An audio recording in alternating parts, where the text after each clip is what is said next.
Pocas cosas nos hacen más compañía que un buen libro, un buen cuadro o una buena canción. Esta tarde podremos disfrutar de las tres. De una buena canción, como las que tienen y forman parte de su último disco Manhattan, Café Quijano. También de un buen libro, como el último que ha escrito Félix Modroño, Sol de Brujas. O incluso un buen cuadro, como cualquiera de los que formarán parte de su última exposición, de nuestro artista Satur Bizán. Ya saben, es jueves, día de dos que sí, uno que no. Vamos a disfrutar. Si quieren acompañarnos, les esperamos.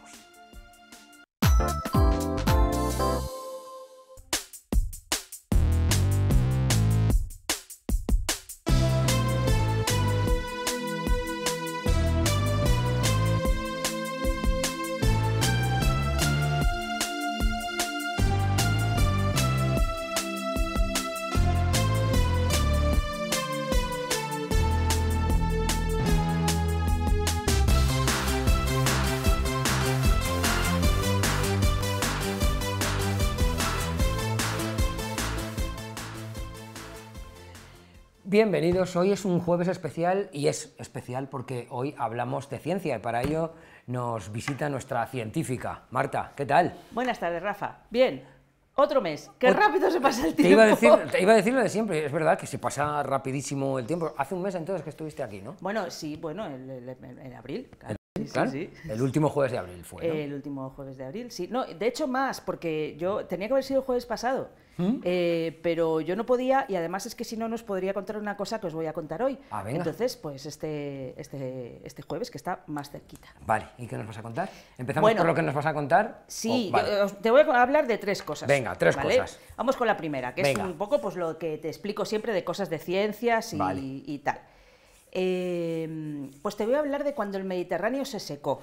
Vale, tiene que ver, así a bote pronto, lo que A dices, ver. tiene que ver con el cambio climático y todo eso, ¿no? Bueno, supuso un cambio climático, pero no es de origen climático lo que pasó. Anda, ¿vale? vale. Ahora te cuento. Vale, es que según lo has dicho, con este tiempo que hemos tenido, este calor tan raro que siempre Sí, pero por escuchas hablar... mucho que suba la temperatura y con estos fenómenos meteorológicos adversos, estos cambios tan raros que tenemos, el Mediterráneo tiene en sus partes más profundas cerca de 4.000 metros de profundidad. ya me imagino no que... se va a secar porque suba 4 grados la temperatura de la atmósfera. Vale. Pero ¿qué pasa? Que el Mediterráneo es un mar alargado, estrecho, con una comunicación muy pequeña con el Mediterráneo, que tiene 14 kilómetros, que es el estrecho de Gibraltar, ¿Sí? y además está en una zona climática calentita. No es el Ecuador, pero sí es una zona, bueno, pues ya sabéis, el clima mediterráneo, tú fíjate, toda esa zona del norte de África, etcétera, que hace calorcito. Que sí, muy a gusto también en verano, pues sí, para sí. ir a Bueno, bañarse. verano en la parte norte del Mediterráneo, vete tú en verano en la parte sur del Mediterráneo. Muy bien, tienes toda la razón. Y la conexión con el Atlántico es muy pequeñita. Entonces, esto en geología se llama la crisis de salinidad del Mesiniense. Ajá. Es como lo llamamos al episodio este cuando el Mediterráneo se secó. El Mesiniense es una edad, es la edad geológica en la que esto pasó, que fue alrededor de hace 6 millones de años. Ajá. El Mesiniense le debe el nombre a Messina, que es una localidad italiana, que es donde se queda muy bien reflejado toda la secuencia de eventos que pasó. Lo leemos en los estratos. Sí. El caso es que estudiando los depósitos de alrededor del Mediterráneo ya se sabía, porque está emergido, porque lo ves en tierra, que hay un montón de sitios en los que hay yesos, evaporitas, sales, que se forman por evaporación, y de esa época, por ejemplo, en Almería mismo hay un montón de yesos, incluido cuevas, ¿vale? La geoda de Pulpí, que está abierta al público desde el año pasado. Son unos cristales enormes de yeso muy bien cristalizado, espectacular, muy frágil porque el yeso es muy soluble, entonces a poca humedad que hay allí te lo puedes disolver y te lo puedes cargar. El caso, que ya se sabía que había estos depósitos en tierra. Lo que no se sabía era que los había en el fondo del océano. Anda. O sea, y eso, lo de tierra ya decías, bueno, pues lagos que había aquí se evaporaron y tal. Pero en el fondo del Mediterráneo, a todo lo largo del Mediterráneo, cubierto por muchas capas de sedimentos, los últimos 6 millones de años, debajo también hay yesos y sales, evaporitas, que llamamos en geología. Esto lo empezaron a ver a partir de los años 70, que empezaron a pinchar para sacar testigos de sedimento, que te lo he contado otros días. Pues pincharon y decían, pero ¿cómo hay yesos aquí a 3.000 metros de profundidad y debajo de... han pasado 50 años desde eso y ahora sabemos muchas más cosas de qué es lo que pasó. Y efectivamente el Mediterráneo se secó. Pero es que lo dices así y suena. ¿Y qué pasó con el océano? Bueno, Es que, sigue, claro, sigue. o sea, si ahora mismo que la entrada está en Gibraltar se cerrara el estrecho de Gibraltar, en unos 1000 años se seca el Mediterráneo. Anda. Porque la conexión con el Atlántico, o sea, nos entra agua del Atlántico y sale en profundidad del Mediterráneo. Y es un agua muy salada, en una zona, o sea, el balance es negativo, siempre se está evaporando más agua de la que entra. ¿Vale? Una poquita. Si tú cierras esa conexión, el mar se te seca. Fíjate. En tiempo geológico, a lo mejor, ¿sabes? No de un día para otro. Claro, ya me imagino.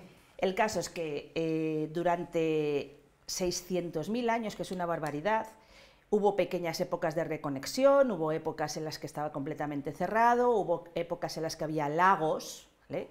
Y hubo épocas en las que allí era completamente todo sin nada de agua, de aquí, o sea, de aquí, de Alborán a Chipre, a la desembocadura del Nilo.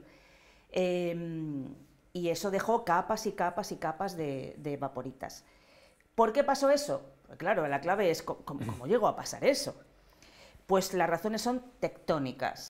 Tú sabes que, bueno, la corteza está rota en placas que se mueven unas con otras como un puzzle en 3D y la placa africana está empujando, sigue haciéndolo, contra la euroasiática.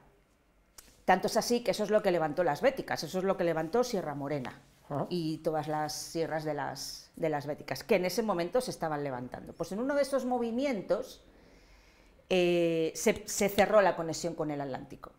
No era por Gibraltar, como es ahora, era por otro sitio, porque las cuencas, la del Guadalquivir y las cuencas del Levante estaban un poquito diferentes, no era por Gibraltar, pero se cerró la conexión. Por eso, pues porque la placa estaba empujando y tal. Y permaneció cerrada o semiabierta casi 600.000 años. Durante todo ese tiempo, pues tú imagínate, el Nilo, el Ródano, los grandes ríos que desembocan en el Mediterráneo, pues formaron cañones, o sea, en vez de desembocar aquí, pues si se había formado un lago 200 kilómetros más para allá, pues hasta allí seguía el agua. Y hay cañones en el fondo, analizando el fondo submarino del Mediterráneo, se ven cañones profundos de esa época, en el Ródano, en el Nilo, originados por ese, bueno, pues claro, pues porque no había un mar donde desembocar, el río continúa erosionando hacia adentro. Llega un momento que igual que la conexión se cierra, la conexión se abre. Y lo que se estudia, lo que se ve, es que eso fue un evento catastrófico. O sea, tú imagínate un campo con algunos lagos más o menos profundos, y en un espacio del tamaño del Mediterráneo, y se abre una cascada que lo rellena. O sea, igual que fue traumático, sí, digamos, claro, cuando se cerró, pues imagínate cuando se abrió. Y se calcula que entre 2 meses, las estimaciones más, digamos, catastróficas, y 2 años, que tampoco es mucho, se rellenó. ¿En 2 meses o en 2 años? De 2 meses a 2 años. 2 años, vale. Eso en tiempo geológico es nada. Claro. O sea, el grifo, tiempo normal. O sea, se abrió el grifo del Atlántico, se llenó la bañera, lo que tarde, y se rellenó la bañera del Mediterráneo. Claro, y claro, eso también erosionó, eso dejó una cicatriz, y en el fondo del mar de Alborán, en el estrecho de Gibraltar, hay un cañón que penetra hasta el Golfo de Cádiz, o sea, como hacia atrás, por la erosión remontante, que es la cicatriz que quedó de cuando el Mediterráneo se rellenó. Y de entonces hasta ahora pues hemos tenido mar Mediterráneo. ¿Y eso tiene que ver con esas placas que dicen que hay ahí bueno, pues en la costa de Cádiz y tal, que puede provocar algún maremoto y todo eso? Efectivamente, en la costa del Golfo de Cádiz, Cádiz ciudad incluida, ¿sí? Se puede producir tsunamis. Históricamente se han producido tsunamis. Y tiene que ver con fallas, pero no están allí mismo. O sea, eso tiene que ver más con la dorsal, con la dorsal que está en la mitad del Atlántico, que fue la misma falla que provocó el terremoto de Lisboa, ¿sí?, de 1755, que se fue en la Noche de los Santos, que provocó un tsunami que también llegó a las costas españolas. Sí es cierto que la costa del Golfo de Cádiz puede sufrir tsunamis, los ha sufrido en tiempo histórico, pero creo que no es por la placa africana. Vale. Creo. Vale, es que cuando te he preguntado has puesto la cara de ya me está preguntando... Ya siempre me hace lo mismo este muchacho. Ya me está haciendo la pregunta tal. Oye, qué interesante lo que cuenta. Sí, bueno, no sé si has terminado. Es una terminado. cosa de flipar bastante. La parte del Mediterráneo sí. Vale, pero que me parece interesantísimo porque yo personalmente no lo sabía. No me imaginaba que ahí hubiese habido una bañera. Claro. Luego, también profundizando un poco en el tema...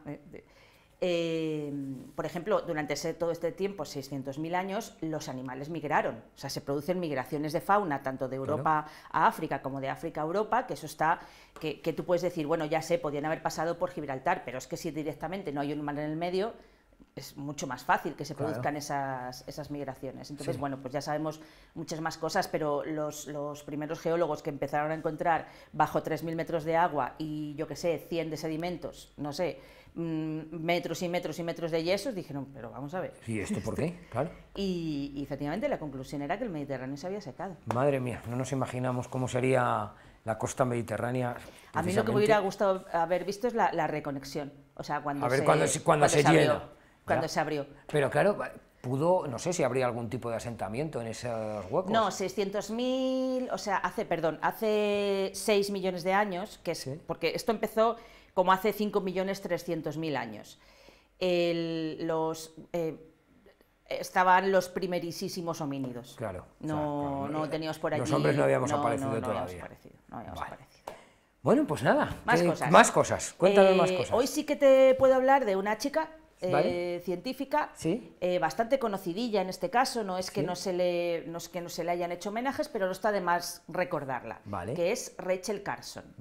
Rachel Carson era bióloga americana y publicó un libro en los años 60, que en su día fue una revolución brutal, que activó la conciencia medioambiental, primero de Estados Unidos y luego pues, de medio planeta, que se titulaba La primavera silenciosa. A lo mejor te suena, no sé, la primavera... Pero fíjate, es un libro que me suena de haber leído sobre ese libro, que algún personaje había leído sobre ese libro.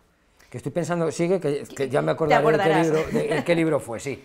Pues en la primavera silenciosa, Rachel Carson denuncia o pone en evidencia que los pesticidas que se estaban aplicando para evitar los mosquitos, para quitar básicamente las plagas en los cultivos, especialmente el DDT, efectivamente se estaba cargando los mosquitos. Y al cargarse los insectos, los pájaros que comen insectos, los aviones que tenemos por aquí construyendo nidos, las golondrinas, todos estos pájaros comen insectos, que sabemos que nos viene muy bien en las casas, porque, aparte que está prohibido, no quitéis los nidos de los aviones y de las golondrinas. Primero porque está prohibido y segundo porque comen mosquitos. El caso, que como ya no había pájaros, ella se había dado cuenta que la primavera había pasado a ser silenciosa, porque no se oían los trinos de los pájaros como se solían oír. En su día fue muy revolucionario, activó la conciencia ambiental de un país, de decir qué está pasando. A la industria química no le gustó nada, porque claro, pero con el tiempo hizo que el DDT se prohibió en Estados Unidos, porque también se vio que efectivamente estaba siendo tóxico, no solamente para los insectos, sino no para los insectos que tú querías matar, sino para todos, y eso influía en el ecosistema, y a la larga se prohibió en todo el planeta. Y también sirvió para que se inaugurara la Agencia Medioambiental de Estados Unidos, y hasta hoy. Rachel Carson activó la conciencia ambiental en los años 60, que luego se juntó, o sea, que era una época también con esto muy a ras, o sea, si lo juntas con la cultura hippie y todo esto que venía después, bueno, pues ahí entra la conciencia ambiental que despertó Rachel Carson. Pues es muy, muy interesante. Mira, el otro día escuché hablar de un concepto que es verdad que a veces se nos olvida, que es la salud del planeta. Hablaban de ello a cuenta pues, de esta viruela del mono que estamos padeciendo ahora, empezando que se va extendiendo. Y decían que cada vez tenemos que ser más conscientes de que la salud animal también redunda en salud, en nuestra salud, porque somos pues eso, estamos Es un sistema. en el Y mismo, un sistema, en el mismo todo sistema está conexionado. interrelacionado. Y eso, y hablaban del concepto ese de la salud planetaria. Entonces, la verdad es que sí que es interesante, pues me alegro que haya sido una mujer la primera que abrió esa vía y que lo hubiese descubierto. Sigo pensando en ese personaje que leía la primavera dormida. Seguro que me acuerdo... Silenciosa, pero bueno. La primavera silenciosa. Seguro que me acuerdo más adelante cuando vaya a acabar el programa cuando sea, y diré tal, y diría, ¿qué viene esto? Bueno, pues estén atentos, pues lo nombro, vamos, a partir de ahora durante el programa.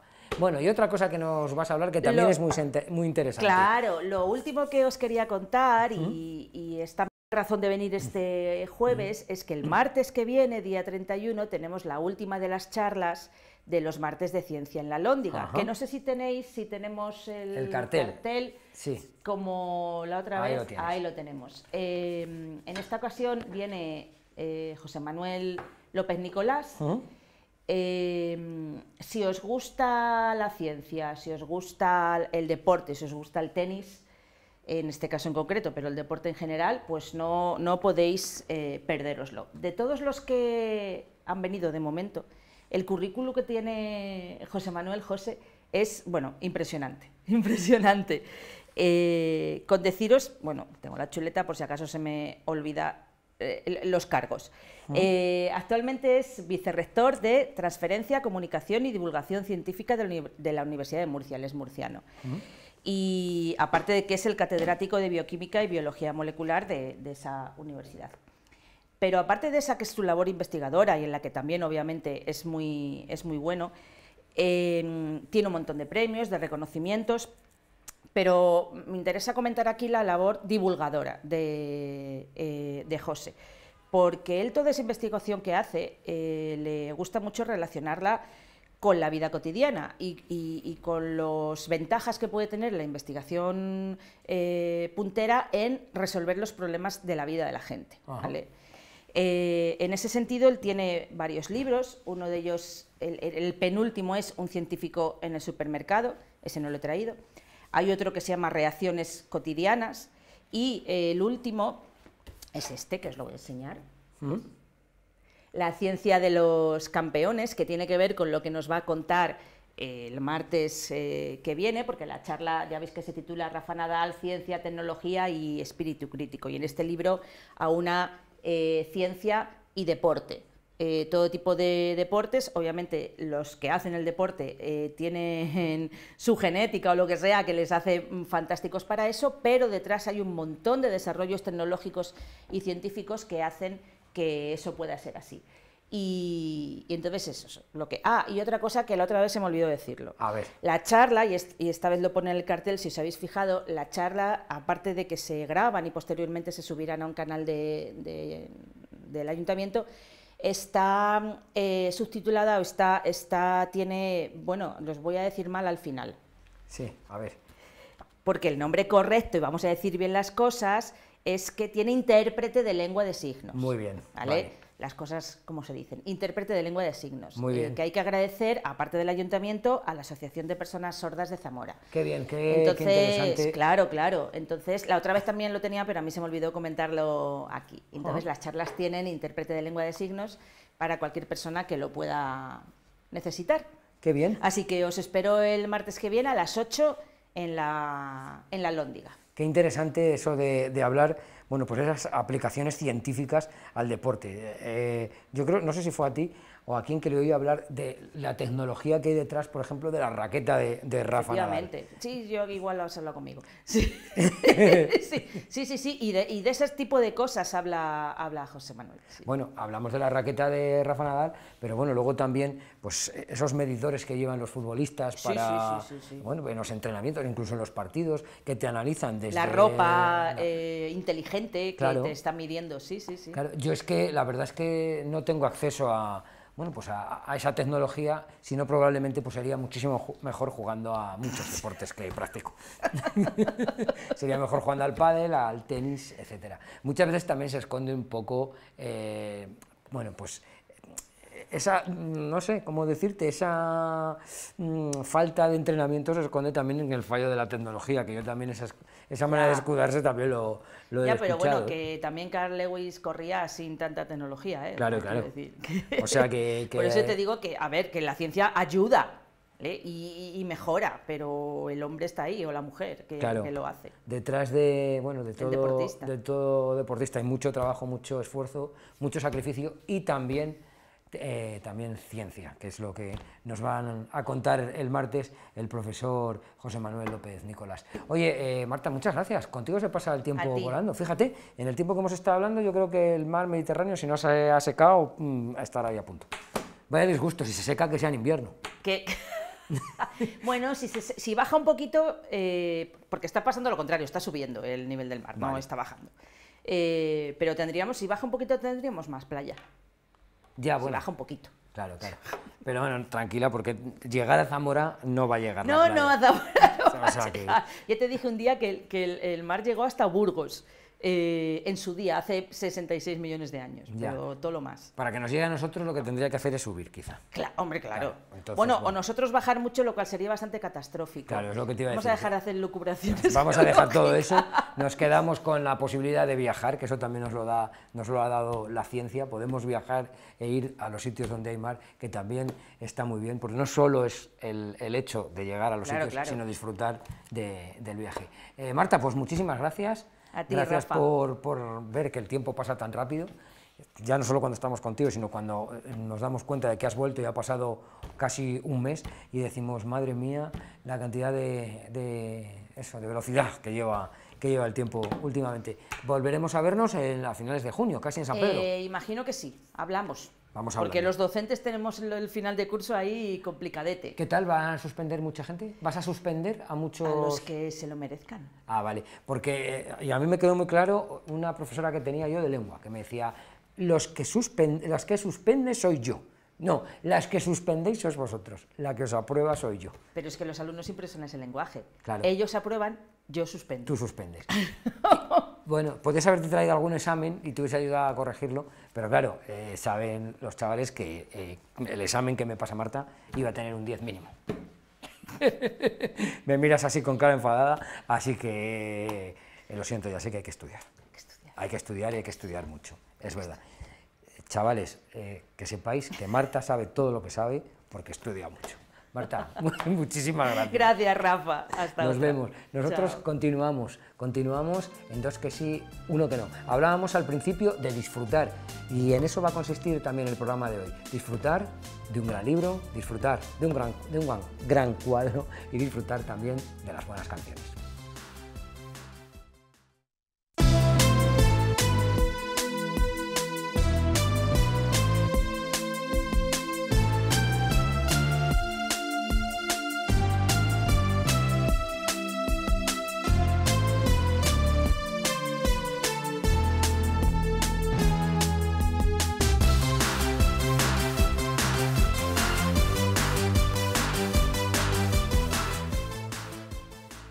Dejó el sector financiero y ganó la literatura, y ganaron sus lectores, y ganaron las historias. Con más de 9 novelas publicadas ya nos llega esta última, Sol de Brujas. Félix Modronio, ¿qué tal? Bienvenido. ¿Qué tal? Pues nada, encantado de estar contigo en tu nuevo programa. Oye, me da mucha alegría verte. Bueno, siempre me da mucha alegría verte. Sí, porque hay esa conexión de que hay gente, yo qué sé, la gente que es así, que es como nosotros, la verdad que es un gusto, ¿no? Podernos encontrar. Nos seguimos en redes y a mí me gusta mucho también ver pues sus historias, ver cómo crece tu hija, la verdad que es muy grato, la verdad, y vernos ahora, pues así, pues la verdad que bueno, pues en absoluta confianza y absoluta tranquilidad, ¿no? Pues es lo que te decía, que me da mucha alegría verte, me da mucha alegría ver que vienes con un nuevo libro y me da mucha alegría ver que ese nuevo libro está teniendo mucho éxito porque hay gente a la que le deseo muchos éxitos y tú eres una bueno, de esas personas. Tú me has seguido desde los principios, tú has sido lector desde la sangre de los crucificados, que han pasado 15 años. 15 años, fíjate. Estamos mejor que entonces, yo creo, ¿eh? Tú estás mejor que la última vez que te vi. Y tú, por supuesto, ha pasado 15 años y sí, la verdad es que esta novela también, pues como casi todas, me están dando muchas alegrías, pero esta especialmente me está dando muchas alegrías. Muchas alegrías y muchos kilómetros que estás acumulando, moviendo la novela por toda España. Sí, esto es como una niña que tienes, ¿no? Y la novela la alumbras y después, pues lógicamente la niña hay que darle de comer y hay que acompañarla para que los lectores, la prensa y los libreros pues sepan que la niña está ahí, ¿no? y que la cuiden un poquito hasta que los lectores ya puedan funcionar con el boca a boca y la novela pueda volar sola. Hoy una novela en la que vemos cambios. El primer cambio quizás sea, bueno, pues el cambio de editorial. Ahora estás con el Grupo Planeta, estás con la editorial Destino. Sí. Vemos también cambios en cuanto a la temática. Ahora has hecho una incursión en la novela negra. Cuéntanos un poco, sí, cuéntanos cosas de la novela. Tenía muchas ganas de llegar a Destino, que para mí había sido la editorial de referencia. Bueno, basta que fuese la editorial de Miguel Delibes para que, digo, bueno, yo algún día quería publicar en Destino y hacerlo dignamente. Pues el momento ha llegado con una novela negra, que es realmente mi primera negra contemporánea. Porque bueno, yo necesitaba una excusa. Siempre he utilizado el crimen como elemento conductor para escribir mis historias, pero esta vez sí que necesitaba una excusa, una denuncia social que hubiese detrás, ¿no? Y en este caso, pues efectivamente, quiero poner el foco en el acoso escolar y especialmente a través de las redes sociales, ¿no? Y bueno, todos los peligros que conllevan los depredadores que hay detrás. Y especialmente lo poco que saben los padres de lo que hacen sus hijos o algunos de sus hijos preadolescentes, ¿no? Y sobre todo esa precocidad en alcanzar muchas cosas que quizás yo creo que estamos poniendo en manos de los niños, cosas que no deberíamos de poner todavía. Es como darle a alguien un arma sin enseñarla a disparar, darle un teléfono a un niño en una edad temprana. Me parece bien, porque yo no estoy en contra de la tecnología. Como medio educativo, como medio de ocio, genial, hay gente que lo está haciendo fenomenal en este tipo de cosas, pero el acceso a redes sociales, yo fíjate, yo sería de los que pondría una edad mínima de, o sea, tú no puedes beber alcohol, no puedes conducir hasta los 18, yo no sé si sería hasta los 18 años pero a las redes sociales, pero pues yo sí le pondría una edad mínima, porque yo creo que tener redes sociales con 12, 13 años me parece una exposición y un peligro que está ahí, además que no sabemos afrontarlo, porque cuando nosotros, mi hija salía de fiesta, pues la noche siempre sabes un poco lo que te puedes encontrar, porque nosotros lo hemos vivido, pero ahora realmente nosotros no hemos vivido lo que ellos están teniendo en las manos, ¿no? No sabemos realmente qué es lo que hacen, ni siquiera controlamos el lenguaje que usan, ¿no? Es muy triste que haya esa falta de comunicación, porque ni siquiera utilizamos el mismo lenguaje que los chavales, que yo animo a los padres a que se interesen y que aprendan, y cuando te digan, oye, papá, mamá, que eres una boomer, no te quedes decir, ¿qué me estás contando, no? Pues es lo mismo, el carroza de antes es el boomer de ahora, pero al final viene a ser un poco lo mismo, y yo creo que es necesaria la comunicación para evitar luego problemas, porque luego además cuando se produce el acoso escolar ya es demasiado tarde, ya no hay vuelta atrás, por muchos protocolos que se pongan en marcha, y por mucho que se quiera evitar, una vez que se inicia el acoso, el problema realmente no tiene solución. Y yo soy bastante pesimista en ese sentido, porque yo creo que la sociedad no está evolucionando bien.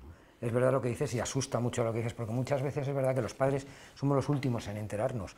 Muchas veces no eres consciente de lo que están viviendo tus hijos, o que pueda ser tu hijo pueda estar sufriendo ese acoso. Realmente la adolescencia, todos hemos sido adolescentes, y un poco lo que es la clandestinidad y la transgresión, pues nos molaba, ¿no? Eso estaba bien, pero es que antes, no sé, te podías poner un pirillo a escondidas, o te podías tomar una cerveza así que te usaban tus padres.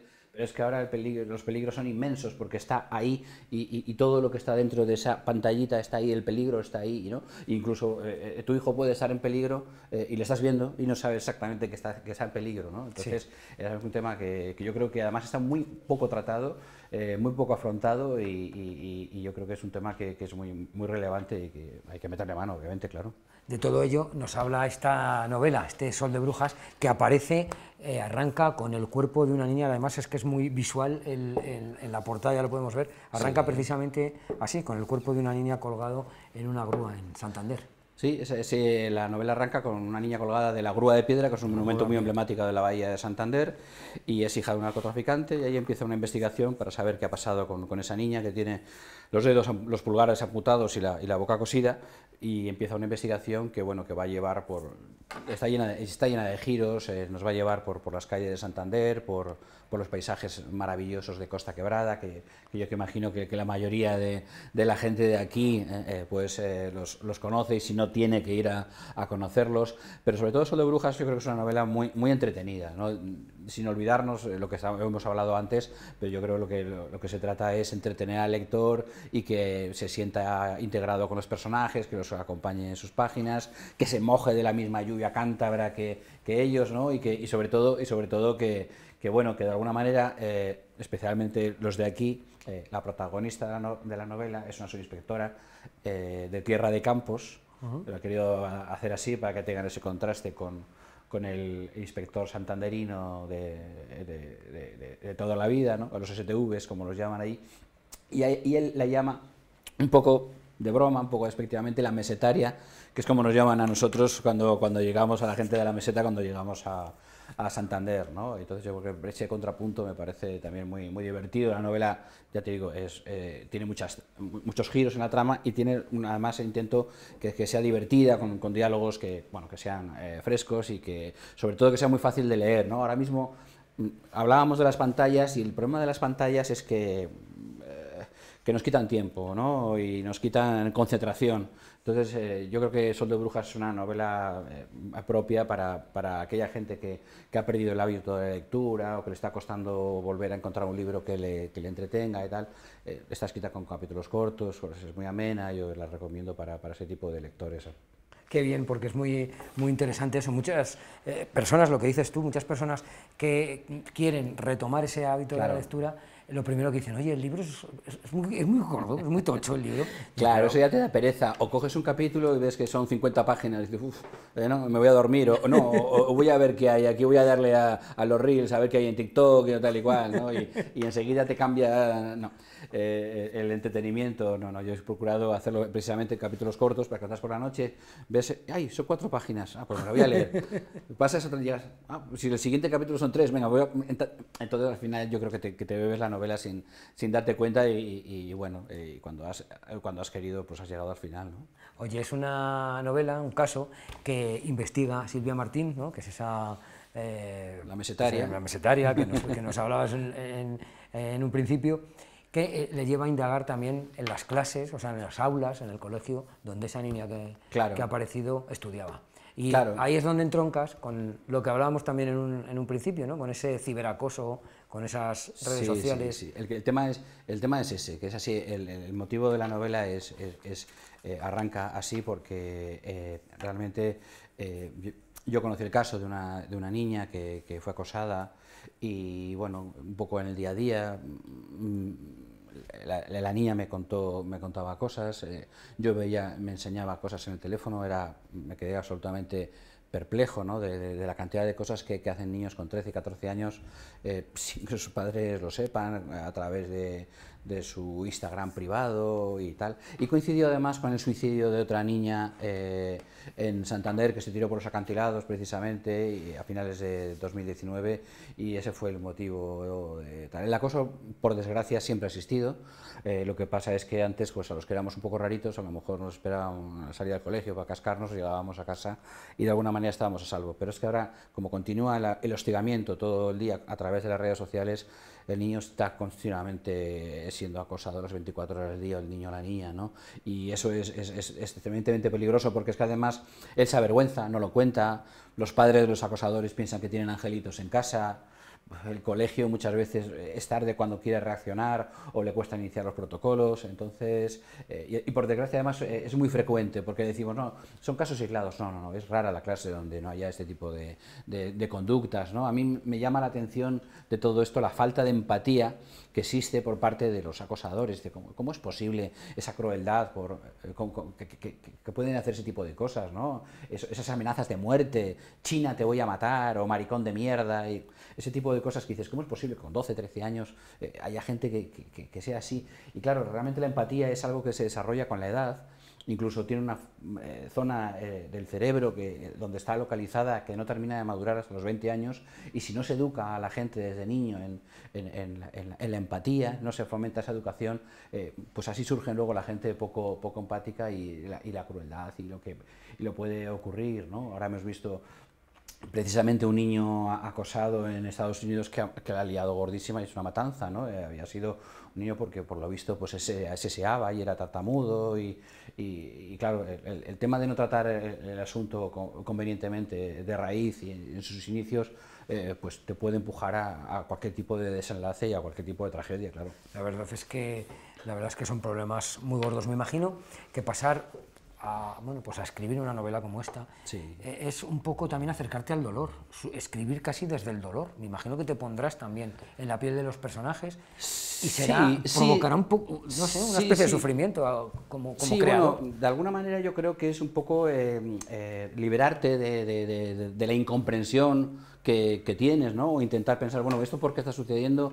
¿O esto por qué está siendo así? ¿O yo cómo reaccionaría en un momento determinado si esto lo estuviese sufriendo alguien muy cercano a mi familia, ¿no? Entonces, bueno, al final lo que estábamos hablando, desarrollar un poco la empatía, ponerte en la piel de los personajes y de alguna manera yo lo que he intentado es darles voz, ¿no? Con la novela.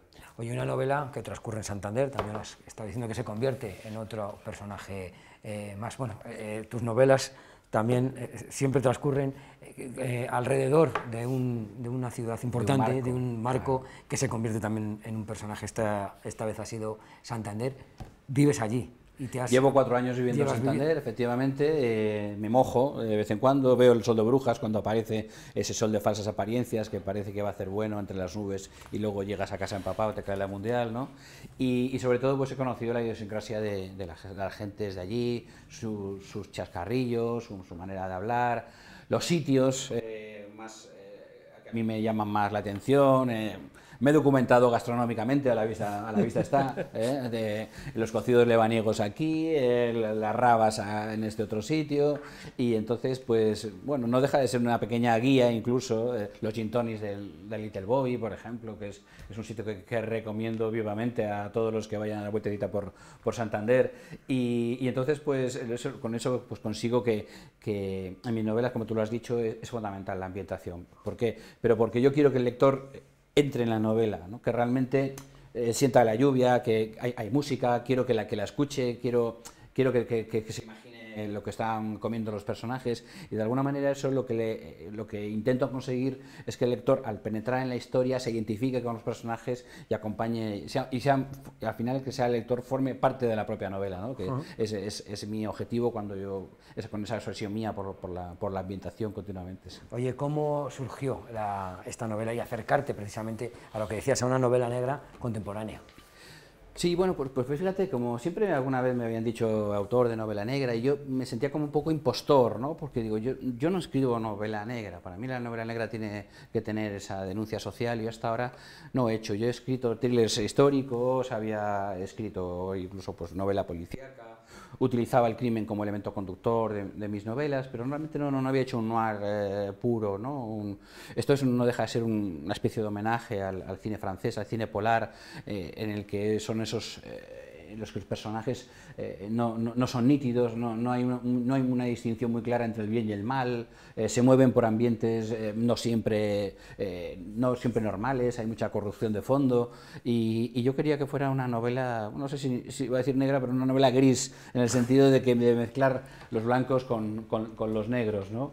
Y sí, tenía ganas de quitarme la espinita y decir, bueno, ahora ya me podéis decir o yo considero que he escrito una novela negra, ¿no?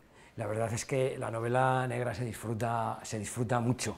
una vez que te metes dentro de la novela negra se disfruta sufriendo también. ¿Qué tiene la novela negra?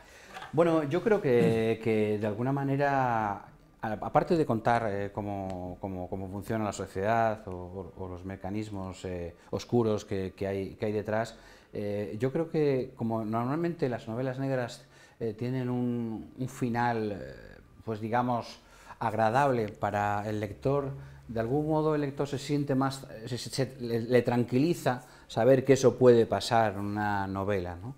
Que no siempre ocurre en la realidad, ¿no? Pero la novela tiene la comodidad de que nosotros, los escritores, pues podemos decidir lo que ocurre, cómo ocurre y de algún modo pues podemos crear sosiego o desasosiego al lector, ¿no? Entonces yo creo que al lector le gusta además dejarse sorprender y en ese sentido pues eso, una novela negra muchas veces no sabes con lo que te vas a encontrar y esa incertidumbre yo creo que también es muy grata para el lector.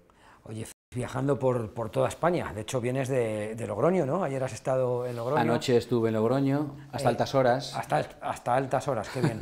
Es para disfrutarlo. Bueno, tenía que documentarme porque, Claro. porque claro, yo nunca había cerrado la calle Laurel. ¿Sí? Y era una experiencia que tenía que vivir, y lo que yo no sabía, por ejemplo, que en Logroño, cuando se cierra la calle Laurel, la gente va a los karaokes, ¿no? ¿Y estuviste de karaoke, entonces? No sé si notas la voz. Yo te noto esa voz dulce y aterciopelada que te caracteriza, o sea, no te noto nada nuevo. Pues digamos que algún karaoke cerramos anoche también en Logroño, pero bueno, había que estar hoy aquí en Zamora no, pero hablando en serio, son experiencias porque luego, conocí a un tipo que era grafitero. Qué bueno. Y me viene contando pues eso, en un lenguaje. Dice, me metí, no sé qué, no sé cuánto. Digo, ay, ¿qué es lo que te metes? Pues me meto speed y tal. Digo, genial. Digo, no, pero eso al final me daba el bajón porque no sé qué, como no te metas un moco cada 2 días, tal y cual, claro, y todo ese tipo de cosas. Claro. Yo soy receptivo. Yo cuando tengo que crear personajes, realmente son gente que tengo que vivir la calle y tengo que vivir la vida para... Estoy hablando en serio ahora, porque, sí. porque realmente ese tipo de cosas no te las encuentras sentado en tu casa y ni sabes cómo hablan, ni sabes cómo se expresan, ni sabes por qué hacen eso, ¿no? Claro. Pues nada, pues ya a partir de la noche amigos y ya está. Y cuando necesite documentación sobre un grafitero, pues ahí tengo... Ahí lo tienes. Ahí lo tengo, o sea que eso es bueno. así. Te estaba mirando porque yo ya me estoy imaginando su siguiente novela, dónde va a estar ambientada y cuál va a ser los personajes. Casi te estoy viendo con papel y boli hablando con el chaval. Bueno, alguna vez me ha pasado. De hecho, el padre de la niña que muere asesinada, ficción, de la que está en la Grúa de Piedra, es un narcotraficante colombiano, que yo conocí uno también, además. Y claro, aquel día cuando él me contó toda su vida, un poco, pues yo cogí una libreta y ahí que se apuntó las expresiones del Marulanda de mi novela son suyas, son las de este señor que su filosofía ante la vida, lo que pensaba de las mujeres, del dinero y tal, y bueno, y cómo todos sus amigos de aquella generación habían muerto y tal, y realmente, claro, este hombre había sido incluso traquetero, y yo decía, traquetero, digo, ¿eso qué es? Y dice, Don Félix, traca, digo, madre mía. Digo, madre mía, vaya pasado, había empezado siendo esmeraldero y tal. Entonces, claro, conocer vidas distintas a lo que estamos acostumbrados y tal, salir de nuestra zona de confort, pues a mí personalmente como escritor me ayuda mucho, me enriquece, me da tranquilidad a la hora de crear personajes porque realmente si no salimos de casa o no salimos del pueblo o al final no se ve, no se vive, no se vive. También se podría escribir una novela sobre un pueblecito de Tierra de Campos igualmente y sería otro estilo que también podríamos hacerlo porque todo lo que hay, todo lo que encierra ese microcosmos, ¿no? en un pueblo, la verdad que tengo muchas ganas de hacerlo también. Y también en un pequeño pueblo también se vive muy bien y pasan muchas cosas y se disfruta mucho de ellas. ¿Qué te voy a contar yo a ti? Sí, no, yo estoy absolutamente de acuerdo y de hecho yo he vivido en Villalpando no solo largas temporadas, sino que una de las veces pues estuve casi 2 años y es otro tipo de vida que también hay que sentir eso, ¿no? El aburrimiento entre comillas, de decir, o el tener el tiempo del mundo, todo el tiempo para salir a pasear, ver cómo cambian los cielos aquí, que son maravillosos cada tarde, y tener esa sensación de evocación, ¿no? de recuerdo de tus raíces, de la gente que ya no está. Entonces, ese tipo de vivencias también, por supuesto, hay que sentirlas para poderlas escribir, ¿no? Muy bien, o sea, moviéndote por toda España, ¿qué te cuentan los lectores? Bueno, pues los lectores son generosos. Además, yo les digo, si os gusta la novela, contadlo por ahí, y si no os gusta, por favor, calladlo. Claro, es así. Claro, yo tengo que seguir vendiendo novelas, que yo finalmente vivo de esto. No, estoy muy contento. Mañana estaremos en la Feria del Libro aquí, este domingo estaré en la Feria del Libro de Madrid. Bueno, por la semana que viene en la Feria del Libro de Burgos, estaré en el primer Festival de Novela Negra de Córdoba. Qué bien. Empieza la Feria del Libro de Bilbao, estaré en la de Gijón, en la de Zaragoza. Entonces, bueno, pues es muy gratificante, sobre todo el encuentro con los lectores, porque yo digo que a mí me encantaría conocerlos a todos. Ya me resulta muy complicado, pero ponerlos a todos por su nombre y darles las gracias uno a uno, porque el conjunto de cada uno de mis lectores es lo que hace que yo tenga miles de lectores y que afortunadamente me haya podido dedicar a la literatura. Así que yo estoy más que agradecido, ¿no?, a cada uno de los lectores. Por favor, si alguien me ve o tiene vergüenza, que no lo tenga, por favor, que se me acerque, me salude, que le daré un abrazo, si se deja, porque ahora con esto está todo complicado. Está muy complicado. Teníamos que tener una pegatina, de decir, claro, de semáforos, de lo que nos dejaríamos dar, ¿no? Claro. Besos, abrazos, no me toques, ¿no? Teníamos claro. porque muchas veces llegas ahora y dices, ¿qué hago? ¿Qué hago? ¿No? ¿Qué hago? Pero bueno, yo soy muy de dar abrazos. Pues nos encantará a los lectores abrazarte, porque es verdad que un autor acompaña mucho a un lector y te conviertes en un amigo y tienes ganas de conocer al creador de lo que estás leyendo, y es una gozada cuando, bueno, pues te puedes acercar, charlar con él, claro, y es lo que dices, darle un abrazo. Así que bueno, muchas gracias, que vaya todo muy bien, que vamos, que estoy seguro, con toda esta gira que tienes, te vas a mover más que Bisbal, además por una buena causa, como es este Sol de Brujas, que les recomiendo a todos ustedes para disfrutar de este libro de Félix Modronio. Muchas gracias y hasta la próxima. Rafa, la verdad, un placer y nada, hasta la próxima. Nos vemos seguramente dentro de muy poco para que nos cuentes esa futura novela ambientada en los karaokes de Logroño. Está genial. Gracias, Félix. Venga, nosotros continuamos en Dos que sí, uno que no.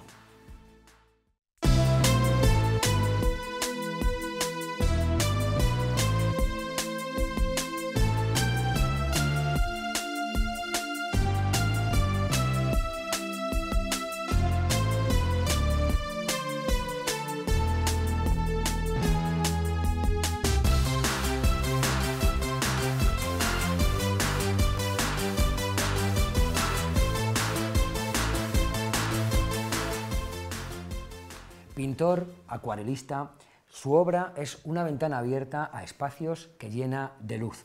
Dentro de nada nos presenta su nueva exposición en la Galería Espacio 36, esta exposición La luz intocable. Satur Bizán, bienvenido. Muchísimas gracias y bien hallado. Oye, primero me da mucha alegría que estés aquí, hacía que no te veía, bueno, ha pasado la pandemia y todo, hacía que no... Te he visto por ahí, pero vamos, que hacía que no hablábamos de pintura así tranquilamente, pues y me da mucha alegría verte porque estás fenomenal. Para mí también es una alegría porque después de lo que estamos pasando y del tiempo que hemos estado casi en dique seco, pues no cabe duda, es importante, sí.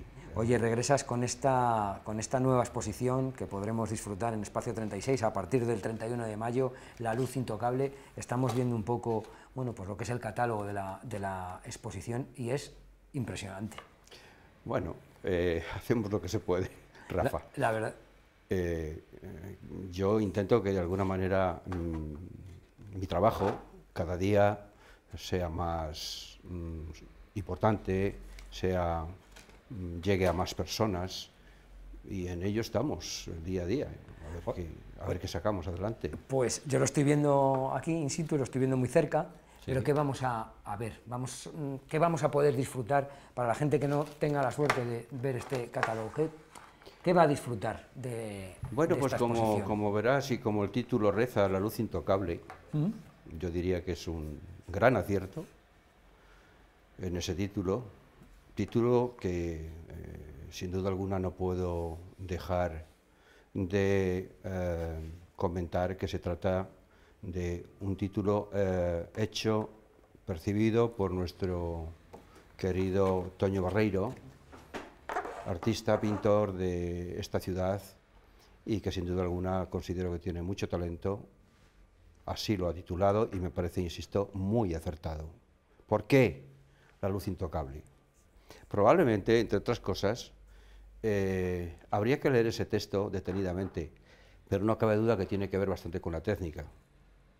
La técnica de la acuarela, en la inmensa mayoría de los casos, y todos aquellos que saben algo de ello, sabe que la luz es intocable porque siempre va en función al blanco del papel. Es decir, no existen los blancos, como en otras técnicas, que son al fin y al cabo los que reflejan la luz.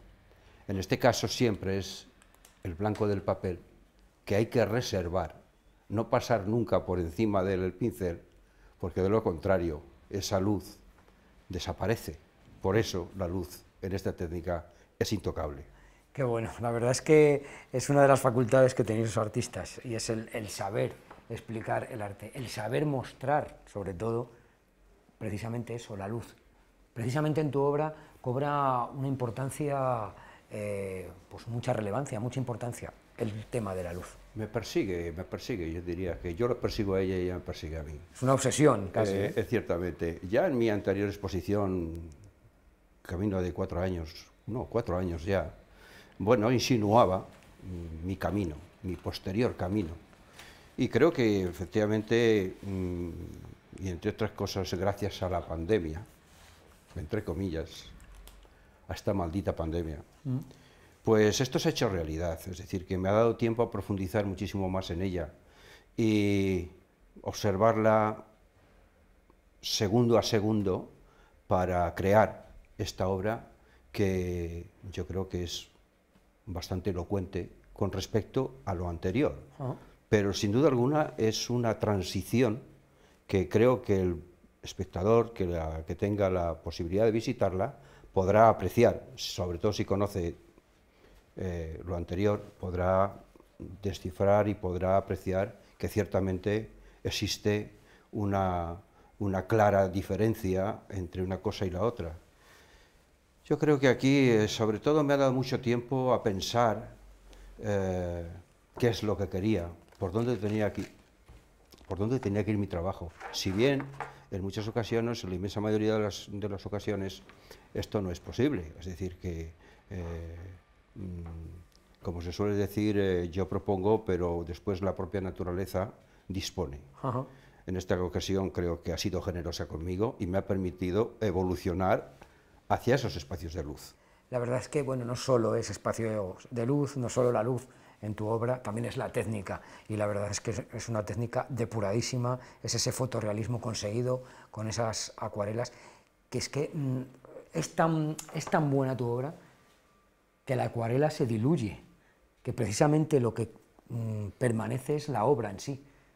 Parece dificilísimo, y eso se consigue con una gran técnica y después de muchos años realizando obras con esa técnica. Yo diría que la técnica como tal tiene la importancia que tiene, no tiene más importancia que lo que al fin y al cabo el trabajo diario y cómo utilizarla e investigación. Pero la técnica no deja de ser técnica, y yo siempre le he concedido a la técnica como una importancia relativa, porque al fin y al cabo es casi como un trabajo manual. Es decir, que si tú trabajas, no cabe duda de que aprendes a hacer cosas. Pues en esta ocasión, como en otras, como en la inmensa mayoría de las técnicas, como todas las técnicas, tienen sus tiempos y tienen su aprendizaje, pero de ahí no pasa. La cuestión es cómo la vas a utilizar. Eso es. Ciertamente no es muy habitual que la técnica de la acuarela se utilice como la utilizo yo. Se asemeja más a técnicas más cercanas a colores opacos, como puede ser el óleo, como puede ser acrílicos. Algunas personas que son entendidas en ella dicen que se le resta la belleza de la aguada. No estoy de acuerdo con eso. Y de alguna manera, sin tratar de demostrar nada, sí quiero que al menos se vea y el propio espectador decida si realmente la acuarela como tal utilizada como yo la utilizo, desmerece o todo lo contrario. Yo pienso que ocurre todo lo contrario. En una exposición en Pamplona, hace ya bastantes años, un erudito y a la vez un crítico, en aquella sala, después de presentármelo, me dijo: esta persona es una persona muy erudita, pero a la vez es muy crítica. Entonces, de alguna manera yo me sentí un poco, no sé cómo decirte, nervioso, Claro, en tanto en cuanto no sabía muy bien por dónde iban los tiros y qué iba a ocurrir, qué me iba a decir. A ver qué me dice, ¿no? Lo cierto es que me sorprendió diciéndome: señores, como podrán observar, la acuarela puede ser muchísimo más que una aguada. Qué bueno. De alguna manera, aquello me tranquilizó, Rafa. Dijiste, empezamos bien. Sí, bueno. Oye, ¿qué te da la acuarela? Satisfacciones. Ajá. Por encima de todo, satisfacciones. Y ver cómo se comporta conmigo de una manera muy generosa. Porque cuando trato de resolver los sucesivos problemas que me presenta continuamente, también los resuelvo con cierta facilidad y disfrutándolos. Esto es importante. Por eso, sobre todo, me da satisfacciones, grandes satisfacciones. Algunas veces me da otro tipo de situaciones y me pone en ciertos, en fin, me comportan y me mete en ciertos problemas, pero suelo salir airoso de ellos. Ajá. Así que solo puedo decirle que gracias por ese comportamiento que tiene esta técnica, porque a mí personalmente, para mí es una forma de vida. La verdad es que el resultado es sencillamente impresionante. Llama la atención los paisajes de Zamora, también vas a incluir paisajes de Madrid, estamos hablando de la luz, de la iluminación, y también paisajes nocturnos. La luz es la luz, Rafa. Y habrás observado que la portada de este catálogo, pues es ciertamente un amanecer. Estamos entre dos luces. Esto ocurre una mañana cualquiera de Zamora, sobre todo en este tiempo. Y no es sorprendente porque, sinceramente, Zamora es una ciudad que destila, que tiene una luz mágica, maravillosa, que, ¿por qué? No lo sé, por su situación geográfica, por lo que sea, pero lo cierto es que no la tenemos en Castilla y León, yo creo, no tenemos una luz tan maravillosa como la tiene Zamora. Y probablemente, y debido a eso, Zamora da tan buenos pintores y tantos, es decir, tan buenos artistas. Y es porque la luz de Zamora, insisto, es mágica. Entonces, tanto en la noche como en cualquier otra hora del día. Y a mí me atrae a cualquier hora del día, y sobre todo mi ciudad. Qué bueno, no es la primera vez que te oigo hacer esa apología a la luz zamorana y a nuestra ciudad, que es una ciudad muy pintable, ¿verdad? Yo diría que es una ciudad poco conocida, por suerte o por desgracia, pero es una ciudad con una cantidad de recursos impresionante. Es una ciudad con unos recursos de una calidad que a cualquier persona que la visite y que no la conozca, ya de entrada lo deja un poco sobrecogido, diciendo: Dios mío, lo que me estoy perdiendo. Pues es verdad, se está perdiendo el que no la conozca una ciudad maravillosa. ¿Que nos faltan otras cosas? No cabe duda. Pero para nosotros, los pintores, en mi caso, lo tiene todo. Es una ciudad que lo tiene absolutamente todo, me lo da todo. Mires donde mires, con un maravilloso Duero, con un urbanismo histórico maravilloso. No olvidemos que somos cuna del románico, que tenemos el modernismo ahí, que eso pocas ciudades, sinceramente, lo tienen. Es verdad. Zamora es una ciudad que, sin duda alguna, yo siento muchísimo que no esté más en el mapa y que las personas disfruten de algo tan bello como es nuestra Zamora. Algo tan bello que tú sabes mostrar perfectamente. Y ya no solo es una exposición en la que vamos a ver exteriores, también incluyes interiores. Es un cambio, quizá, en tu Volvemos temática. un poco a lo de antes, la luz. La luz en todos los espacios. La luz, el comportamiento de la luz en los espacios, en los objetos.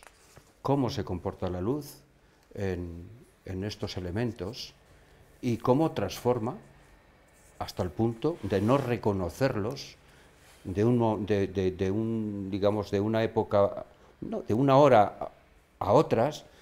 Es tal el cambio que sufren que prácticamente no lo reconocemos. Esto es, sin duda alguna, debido al comportamiento de la luz. Entonces, la luz es mágica, la luz es magia. Es cuestión de verla, nada más.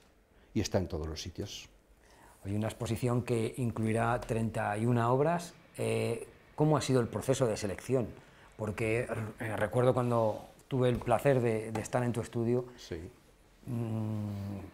Eres una persona muy prolífica, haces mucha obra. Sí. ¿Cómo eliges 31 para que formen parte de tu próxima en un exposición? principio, quizá puede que haya algo más de 31, pero bueno, sí, nos movemos en esas cantidades aproximadamente. Es verdad que después de 4 años y en el trabajo diario consigues hacer, sin duda alguna, mucha obra. Yo en este momento tengo no 31, tendré, no lo sé, 3000. Pero efectivamente hay para llenar, para hacer varias salas, no cabe duda.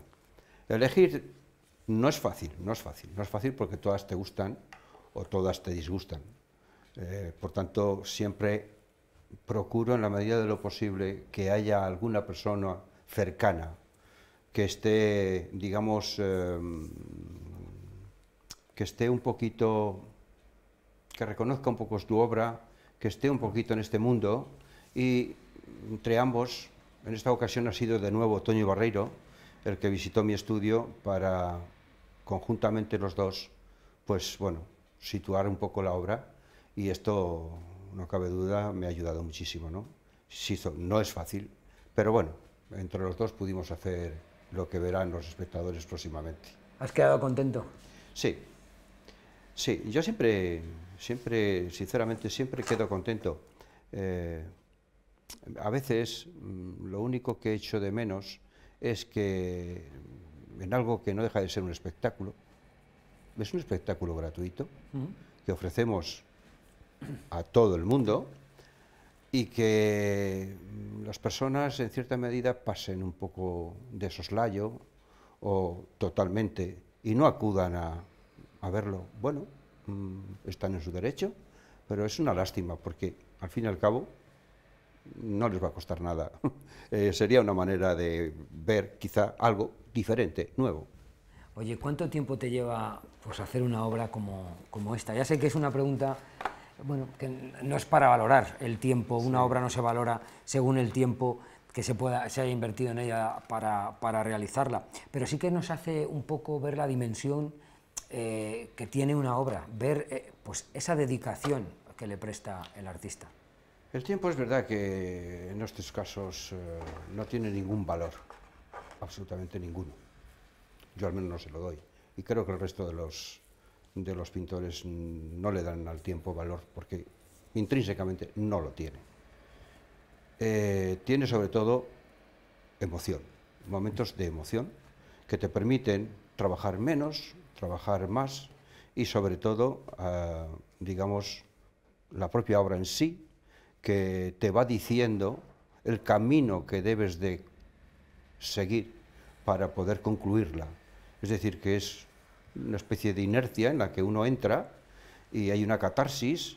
Yo diría que son situaciones especialmente que te motivan o no te motivan, y el tiempo va pasando inevitablemente, pero tú no eres consciente de él.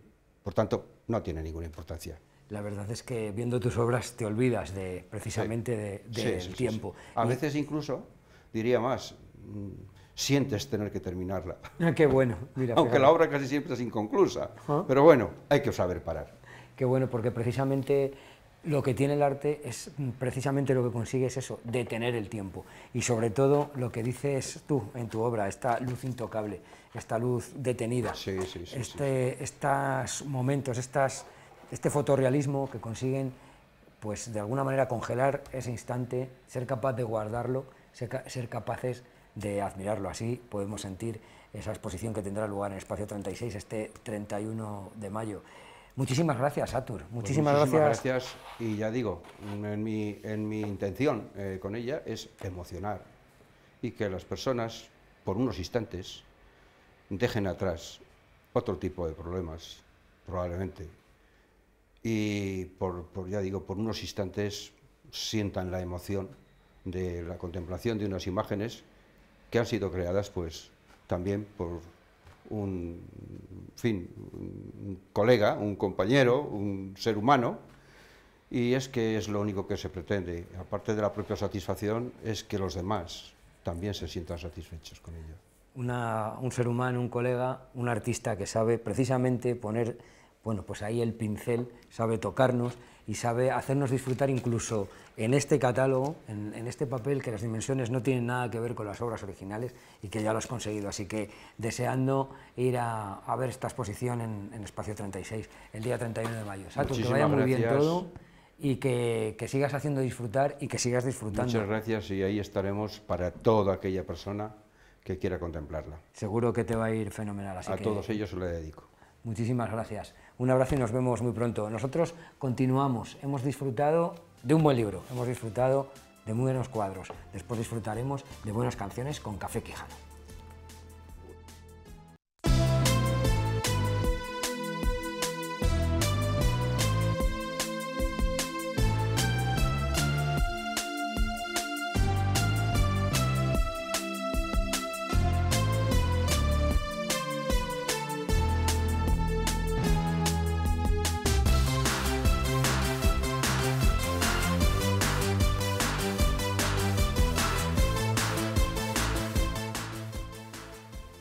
23 años en las listas de éxitos, discos, conciertos y sobre todo canciones, grandes canciones de eso que se ha llamado nuestra música latina, de las que son un claro ejemplo y un grupo referente. Hablamos de un grupo que va a estar este domingo aquí en Zamora, Café Quijano. Manolo Quijano, bienvenido.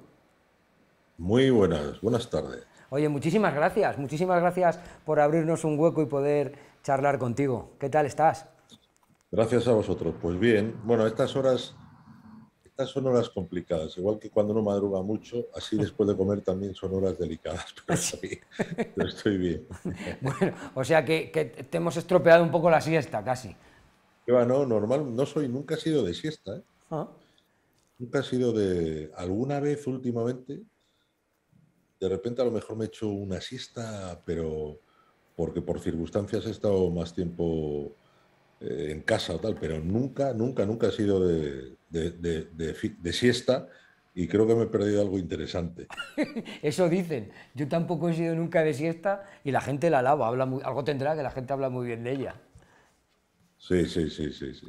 Oye, este domingo llega a Zamora el Manhattan Tour 2022, presentando lo que es vuestro último disco, Manhattan. ¿Qué vamos a poder disfrutar los que nos acerquemos hasta el Ramos Carrión este domingo? Pues mira, vamos a poder disfrutar, yo creo, que del mejor directo en 24 años que hemos hecho. Porque suena mejor que nunca y tocamos todas esas canciones que nos han hecho llegar hasta aquí a lo largo de estos 24 años, incluidas unas cuantas del último disco. O sea que lo que vamos a poder ver es una especie de síntesis de casi 2 horas y pico, de casi 2 horas y media, de canciones de todas las épocas, empezando por el año 1998 hasta alguna de este último disco del 2022, pasando por la época de los 3 discos de boleros. Fíjate, o sea que pinta muy bien, porque, por cierto, este Manhattan es un discazo. Vaya discazo que os habéis marcado este último. Muchas gracias. Estamos muy contentos. La verdad es que estamos satisfechos del trabajo bien hecho, porque buscábamos que fuera una continuación de La Taberna del Buda, no una continuación, sino una especie de homenaje a La Taberna del Buda, y para ello queríamos que volviera a tener esas reminiscencias sonoras y esa forma un poco de contar las historias, y este disco creo que es una fiel, entre comillas, continuación. Oye, a mí me ha encantado vuestro primer single, La Jamaicana. Vamos a escucharlo. Venga. Las voces. Pues muchas gracias, y es una canción muy representativa, con efectivamente ese sonido tan característico nuestro, pues con ese tipo de percusiones, con ese tipo de arreglos de metales, con las guitarras y sobre todo con nuestras voces, que son la marca más identificativa, ¿no? Es lo que más, cuando nos preguntan qué destacamos de nuestro sonido, digo, pues yo creo que el instrumento principal son nuestras voces, claro. Y además, alguna vez he leído sobre ello en alguna crítica, lo difícil que es conseguir aunar, juntar, empastar las voces, y vosotros lo conseguís, y además es que lo lleváis consiguiendo varios discos.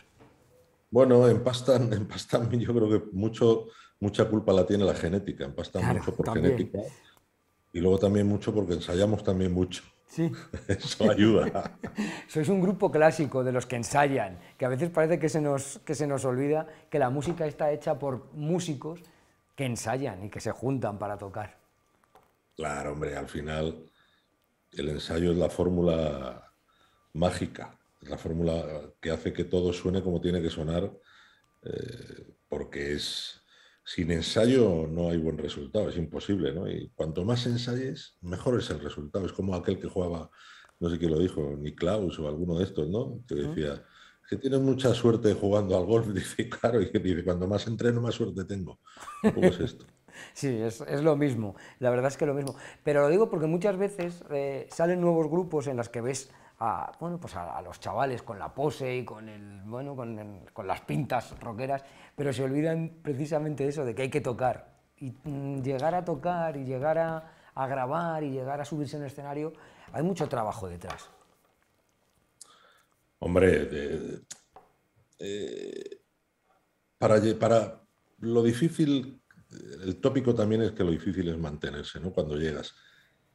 Y parte de la culpa de que te mantengas es el trabajo y todo, efectivamente, todo lo que hay detrás de lo que se ve, que es lo que no se ve. Es otro dicho también muy tópico también entre los músicos o los artistas o lo que dice la gente, es que cuando alguien paga por un concierto de un artista, no está pagando por las 2 horas del concierto, sino por todo lo que hay detrás de ese concierto, ¿no?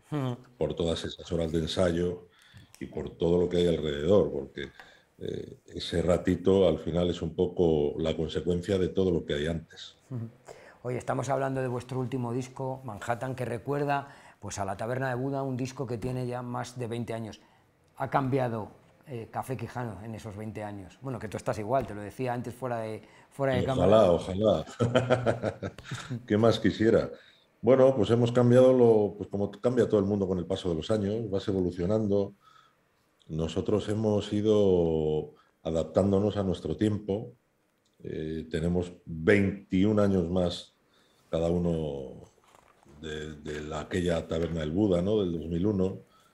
Y lo que tenemos es mucho más conciencia de que lo que estamos viviendo es un privilegio, poder seguir aquí 21 años después de aquello, que ya nos parecía una barbaridad haber podido tener esa suerte de disfrutar de aquella circunstancia, de aquel éxito. Pues aún ahora seguimos viviendo gracias a la música, disfrutando cada día más y teniendo la suerte de seguir, bueno, pues llenando los sitios y de tener la posibilidad de que todavía venga gente a vernos, ¿no? Además defendiendo pues bueno, vuestras canciones en directo, que siempre también Café Quijano se ha caracterizado precisamente por eso, por un gran directo acompañado de grandes músicos, ya no solo vosotros tres, que por supuesto, sino también los músicos con los que os habéis rodeado. Sí, llevamos unos musicazos de los que estamos muy orgullosos y que alguno de ellos ya nos acompañaba en aquella Taberna del Buda, la gira del 2001, ya Fernandito Hurtado a la trompeta o Juan Carlos Jiménez, que es el director musical de la banda, el guitarrista, ya estaban con nosotros y ahí siguen, ¿no? Pues 21 años después. Y eso es lo que al final hace que todo, igual que las voces, empasten y que todo vaya sonando, pues sonando bien, claro. Sonando bien y sonando cada vez mejor, porque también supongo que esa experiencia también se traslada en el escenario. También cuando subís a un escenario no es lo mismo que cuando subíais pues no sé, hace 20 años, hace 20 y tantos años. No, hombre, habrán pasado 20 y tantos años con lo que ello implica. Implica también lo que te decía antes. A poco que aprendas algo vas aprendiendo. Y aunque la mejora sea lenta, algo hemos mejorado en todos esos años y también se nota como resultado final en el sonido del concierto, la puesta en escena, en todo lo que repercute en en un buen espectáculo, claro, porque los años sirven para aprender y para ir cogiendo tablas también, ¿no? Oye, ¿la ilusión? ¿Cambia la ilusión? O sea, no sé, de alguna manera cambio la pregunta, ¿os ilusionan distintas cosas a lo que se ilusionaba hace 20 y tantos años?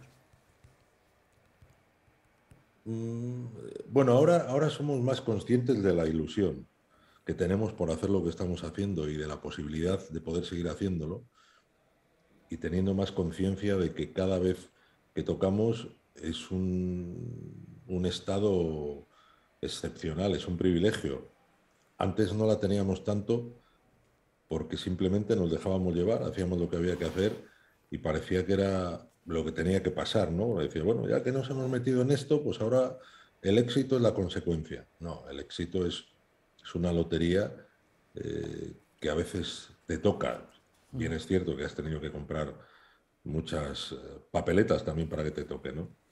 Y piensas que es una consecuencia como muy lógica y tampoco es así. Las cosas no pasan por ciencia infusa, o sea, todo pasa porque tiene que pasar fruto o porque tiene que pasar porque ha sido fruto de lo que te digo, de un trabajo, de una perseverancia, de un sacrificio, y cuando eso sigues llevándolo por bandera, al final te permite, pues eso, 21 años después de aquella taberna al Buda, poder ir a tocar a Zamora y estar pensando qué suerte tengo de poder volver a estar aquí con gente que ha pagado una entrada por ver lo que hacemos y que no se olviden de ti y que la gente siga teniendo la posibilidad de barajarte como una opción de qué hacer un domingo por la tarde, un sábado, un viernes o un miércoles, ¿no?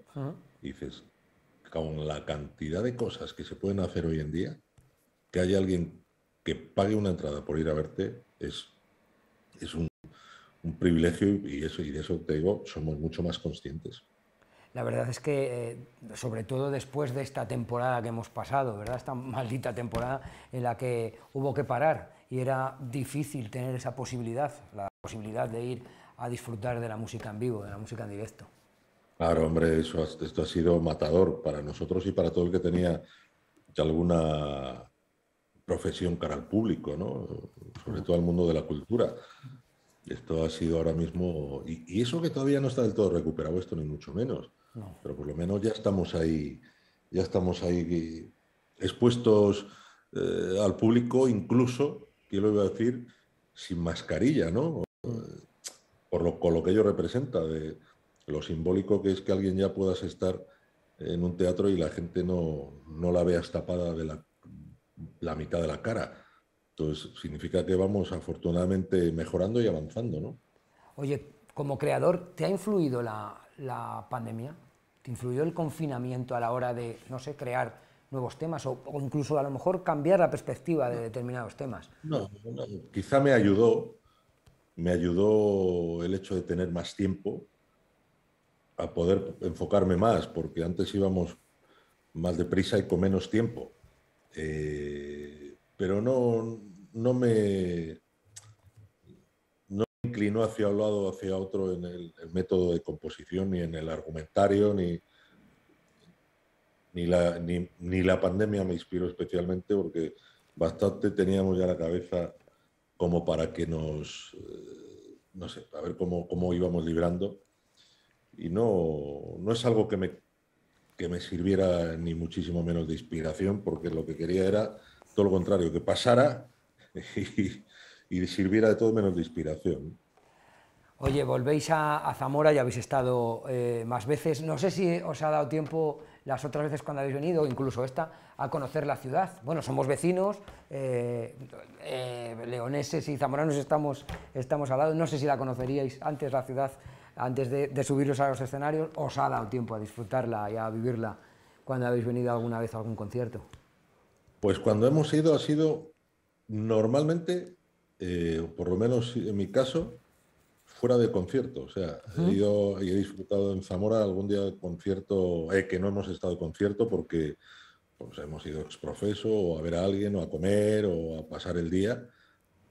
Pero normalmente cuando vamos a tocar es muy difícil, salvo que vengamos el día antes o que nos hayamos quedado ese día porque al día siguiente tocamos en un sitio cerca o como hace, no sé, 2 semanas que de repente tocas en Almería y al día siguiente en Granada. Entonces, en uno de los 2 sitios, pues pasas mediodía y sales a comer, a dar un paseo y tal.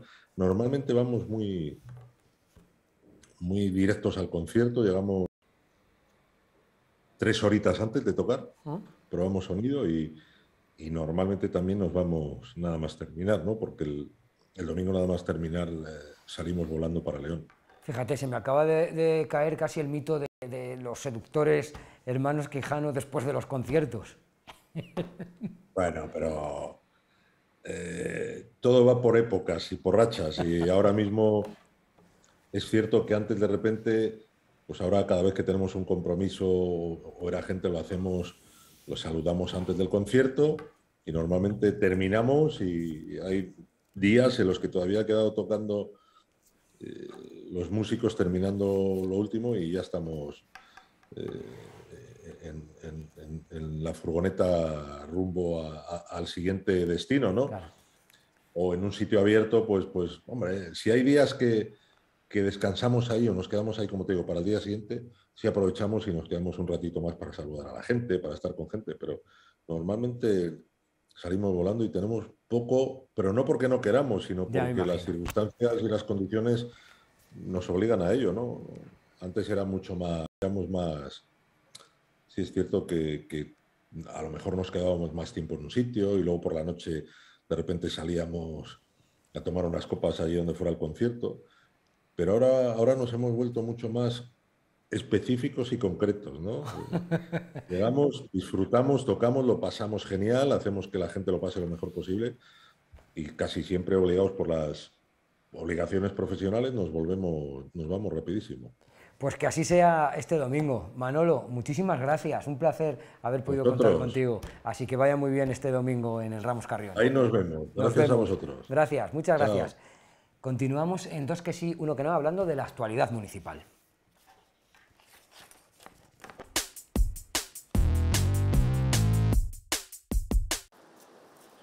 Eventos como el Castillo o las Acenias se encuentran cerrados al público durante las últimas semanas. Turistas o zamoranos no pueden disfrutar de este ocio. Desde el Ayuntamiento de Zamora se ha manifestado que antes del 15 de junio se realizará la reapertura al público de estos monumentos cerrados, asegura el alcalde, por la falta de planes de empleo.